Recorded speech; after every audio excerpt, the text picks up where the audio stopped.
दोस्तों, rich dad poor dad बस एक किताब नहीं है। ये एक ऐसा मार्गदर्शक है जो आपको फाइनेंशियल स्वतंत्रता की ओर ले जाता है। ये तो आपके फाइनेंशियल जगत की आंखें खोल देती है।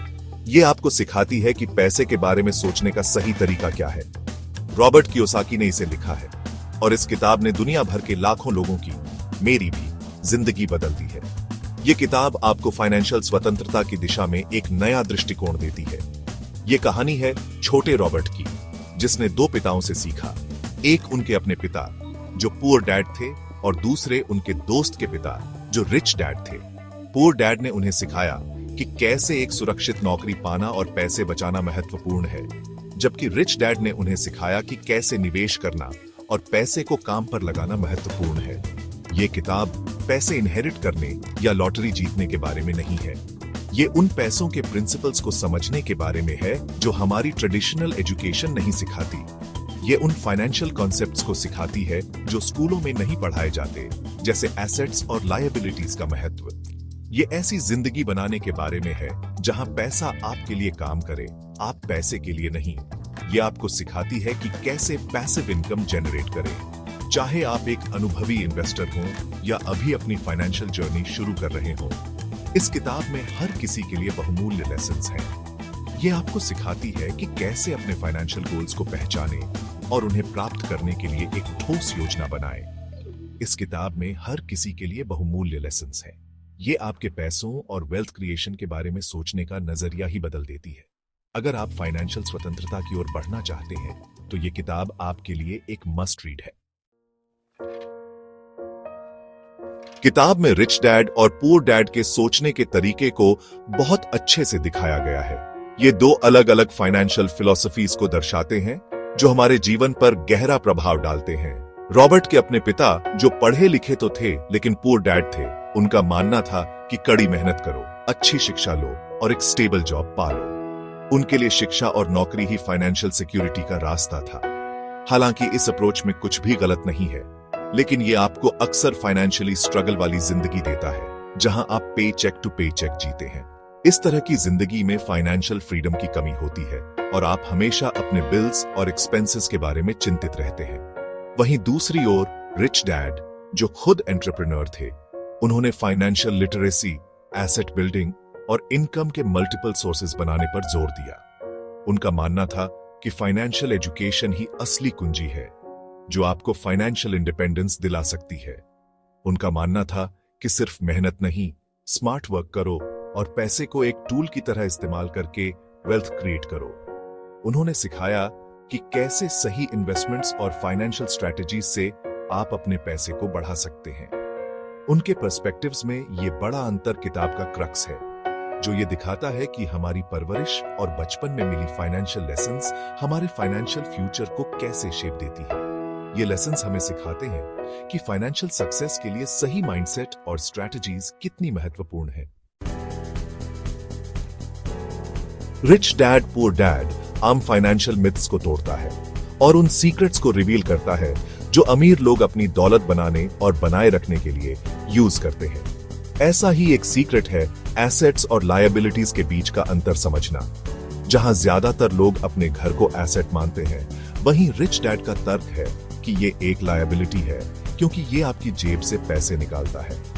उनके अनुसार असली एसेट्स वो चीजें हैं जो आपकी जेब में पैसे डालती हैं, जैसे रेंटल प्रॉपर्टीज, स्टॉक्स या बिजनेसेस। किताब फाइनेंशियल एजुकेशन की इंपॉर्टेंस पर भी जोर देती है और रीडर्स को सिखाती है कि इन्वेस्टिंग, रियल एस्टेट और एंटरप्रेन्योरशिप जैसी कॉन्सेप्ट्स को समझकर पैसे को अपने लिए कैसे काम कराया जाए। फाइनेंशियल लिटरेसी का मतलब कॉम्प्लिकेटेड फाइनेंशियल जार्गन रटना नहीं है, बल्कि ये मनी मैनेजमेंट के फंडामेंटल्स को समझने के बारे में है। बजटिंग, सेविंग, इन्वेस्टिंग और डेट मैनेजमेंट।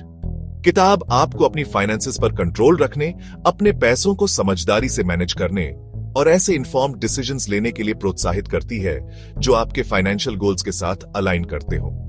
ये रीडर्स को फाइनेंशियल इग्नोरेंस की बेड़ियों से मुक्त होने और फाइनेंशियल नॉलेज के साथ खुद को एम्पावर करने के लिए प्रोत्साहित करती है।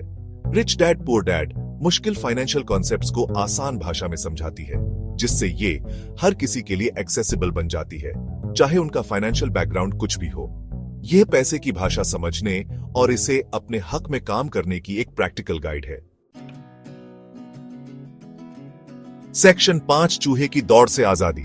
इस किताब का सबसे पावरफुल मैसेज है रैट रेस का कॉन्सेप्ट। यह कॉन्सेप्ट हमें यह समझाता है कि हम कैसे एक अनंत चक्र में फंसे हुए हैं, जहां हम लगातार काम करते रहते हैं लेकिन असल में कहीं नहीं पहुंचते। ये उस एंडलेस साइकिल की बात करता है जिसमें आप किसी और के लिए काम करते हैं, पेचेक कमाते हैं, बिल्स भुगतान करते हैं और डेट में डूबते जाते हैं।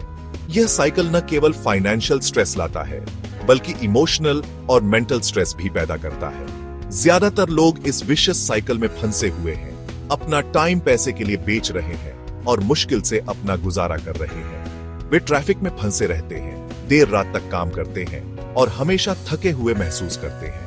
रिच डैड पुअर डैड इस सोच को चैलेंज करती है और रीडर्स को फाइनेंशियल फ्रीडम के लिए अपना रास्ता खुद बनाने के लिए प्रोत्साहित करती है। यह किताब हमें सिखाती है कि कैसे हम अपने फाइनेंशियल गोल्स को प्राप्त कर सकते हैं और एक बेहतर जीवन जी सकते हैं। यह इन्वेस्टमेंट्स और बिजनेसेस के थ्रू पैसिव इनकम स्ट्रीम्स बनाने पर जोर देती है ताकि हम अपने समय को अधिक मूल्यवान बना सकें और फाइनेंशियल इंडिपेंडेंस प्राप्त कर सकें, जिससे आप रैट रेस से बाहर निकल सकें और अपनी शर्तों पर जिंदगी जी सकें। यह फाइनेंशियल फ्रीडम आपको वह आजादी देती है जो आप हमेशा से चाहते थे। यह मैसेज मुझे बहुत गहराई से इन्फ्लुएंस किया और मुझे अपने फाइनेंशियल फ्यूचर के बारे में सोचने पर मजबूर किया। मैंने महसूस किया कि मुझे अपने जीवन में बदलाव लाने की जरूरत है और मुझे ऑल्टरनेटिव इनकम स्ट्रीम्स खोजने और ऐसी जिंदगी बनाने की दिशा में काम करने के लिए प्रेरित किया जहां मैं इनकम के एक ही सोर्स पर डिपेंडेंट न रहूं। मैंने नए बिजनेस आइडियाज पर काम करना शुरू किया और विभिन्न इन्वेस्टमेंट ऑप्शंस को एक्सप्लोर किया ताकि मैं एक सिक्योर और फुलफिलिंग जीवन जी सकूं। सेक्शन 6 एसेट्स के जरिए वेल्थ कैसे बनाएं। किताब एसेट्स को एक्वायर करने की इंपॉर्टेंस पर जोर देती है जो पैसिव इनकम जनरेट करते हैं। यह रीडर्स को सेविंग्स अकाउंट्स जैसे ट्रेडिशनल इन्वेस्टमेंट से आगे सोचने और रियल एस्टेट, स्टॉक्स, बॉन्ड्स और बिजनेसेस में अपॉर्चुनिटीज तलाशने के लिए प्रोत्साहित करती है। रिच डैड का मानना था कि असली वेल्थ ऐसे एसेट्स के मालिक होने से बनती है जिनकी वैल्यू समय के साथ बढ़ती है, जो पैसिव इनकम की स्टेडी स्ट्रीम जनरेट करते हैं और आपको फाइनेंशियल इंडिपेंडेंस हासिल करने में मदद करते हैं। रिच डैड पुअर डैड ऐसे एसेट्स को आइडेंटिफाई और एक्वायर करने के लिए प्रैक्टिकल टिप्स और स्ट्रैटेजीज देती है और ड्यू डिलिजेंस, रिस्क मैनेजमेंट और लॉन्ग टर्म विजन की इंपॉर्टेंस पर जोर देती है। सेक्शन 7 इन्वेस्टिंग की ताकत। इन्वेस्टिंग वेल्थ बिल्डिंग का एक क्रूशियल एस्पेक्ट है और रिच डैड पुअर डैड इसका एक सिग्निफिकेंट पोर्शन रीडर्स को अलग अलग इन्वेस्टमेंट एवेन्यूज के बारे में एजुकेट करने के लिए डेडिकेट करती है। यह जल्दी शुरुआत करने, अपने पोर्टफोलियो को डाइवर्सिफाई करने और हर इन्वेस्टमेंट से जुड़े रिस्क्स और रिवॉर्ड्स को समझने की इंपॉर्टेंस पर जोर देती है। किताब रीडर्स को अपनी फाइनेंशियल प्लानिंग में प्रोएक्टिव होने, कैलकुलेटेड रिस्क्स लेने से न डरने और स्ट्रेटेजिक इन्वेस्टमेंट्स के थ्रू अपनी वेल्थ को ग्रो करने के अपॉर्चुनिटीज लगातार तलाशने के लिए प्रोत्साहित करती है। हालांकि किताब इन्वेस्टिंग में वैल्यूएबल इंसाइट्स प्रदान करती है, लेकिन कोई भी इन्वेस्टमेंट डिसीजन लेने से पहले थॉरो रिसर्च करना और प्रोफेशनल एडवाइस लेना बहुत जरूरी है। Section 8 rich dad poor dad से आगे। हालांकि rich dad poor dad financial education के लिए एक बेहतरीन स्टार्टिंग पॉइंट है, लेकिन यही एकमात्र रिसोर्स नहीं है। ऐसी कई दूसरी बुक्स, आर्टिकल्स, पॉडकास्ट्स और ऑनलाइन कोर्सेज उपलब्ध हैं जो पर्सनल फाइनेंस के स्पेसिफिक एस्पेक्ट्स को और गहराई से एक्सप्लोर करते हैं। इस जॉनर की कुछ नोटेबल बुक्स में the richest man in Babylon, think and grow rich और द मिलियनेयर नेक्स्ट डोर शामिल हैं। ये बुक्स फाइनेंशियल सक्सेस हासिल करने के लिए अलग अलग पर्सपेक्टिव्स और स्ट्रैटेजीज पेश करती है। किसी भी एक किताब या ऑथर से आगे सीखना और अपने फाइनेंशियल नॉलेज को एक्सपैंड करते रहना बहुत जरूरी है। सेक्शन 9 फाइनेंशियल फ्रीडम का आह्वान। रिच डैड पुअर डैड सिर्फ एक फाइनेंशियल गाइड नहीं है, बल्कि यह एक्शन के लिए एक कॉल है। यह रीडर्स को अपनी फाइनेंशियल डेस्टिनी पर कंट्रोल करने, स्टेटस क्वो को चैलेंज करने और फाइनेंशियल फ्रीडम के लिए प्रयास करने का आग्रह करती है। यह एक रिमाइंडर है